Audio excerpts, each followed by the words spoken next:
మనం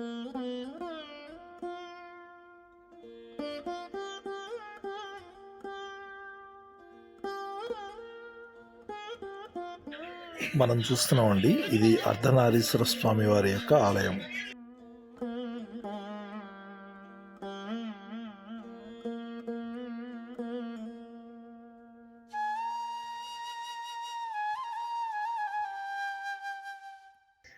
అర్ధనారీశ్వర స్వామి వారి యొక్క ఆలయం మాత్రం మనకి చాలా చోట్ల కనిపించదు. ప్రస్తుతం ఇది పురాతనమైన ఒక ఆలయాన్ని మీకు పరిచయం చేస్తున్నానండి. ఇది పెదకొండూరు గ్రామం, గుంటూరు జిల్లా పెదకొండూరు గ్రామం దగ్గర ఉందండి. ఈ యొక్క ఆలయము 4వ శతాబ్దం నాటి కాలం నాటి ఆలయం అన్నమాట. ఆనంద గోత్రీకులు అనే వంశీకులు కట్టించారు. వారి పేరు మీద దీనికి ఆనందేశ్వర స్వామి ఆలయం అని కూడా పేరుంది.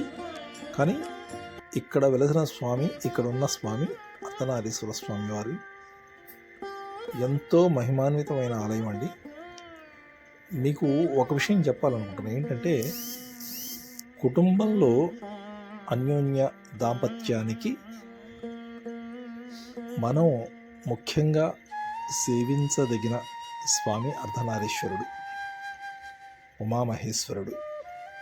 కాబట్టి ఇంట్లో ఉమామహేశ్వర స్వామి వారి పటం పెట్టుకోవడం, అలాగే అర్ధనారీశ్వర స్వామి వారి యొక్క అష్టోత్తర నామాలతో పూజ చేసుకోవడం చాలా మంచిదండి. ముఖ్యంగా ఈ ఆలయాన్ని దర్శించి మీకు ఉన్న సమస్యలు పోగొట్టుకోండి. ఎంతో పురాతనమైన ఈ ఆలయం మనకి దగ్గరలో ఉంది, పెదకొండూరు గ్రామంలో. కాబట్టి తప్పకుండా స్వామివారిని దర్శించి చక్కగా ఆ స్వామి యొక్క ఆశీస్సులు పొందవలసిందిగా కోరుతున్నాము. పచ్చటి ప్రకృతిలో, చక్కటి వాతావరణంలో ఎంతో ప్రశాంతంగా ఉంటుంది ఈ గుడి. పక్కనే మరొక ఆలయం ఉందండి, అమ్మవారి ఆలయం. ఇక్కడ మీరు ఒకసారి వచ్చి చూస్తే తెలుస్తుంది. ఒక్కసారి రండి, ఈ యొక్క అర్ధనారీశ్వర స్వామి వారి యొక్క ఆలయాన్ని దర్శించండి. ముక్తి, భక్తి, ముక్తి వెరసి మీకు భగవంతుడు అత్యంత శక్తినిస్తాడు. కుటుంబ కలహాలు కానీ, ఇంట్లో అన్యోన్య దాంపత్యం లేకపోయినా కూడా ఈ ఆలయాన్ని మనం దర్శించడం చాలా మంచిది.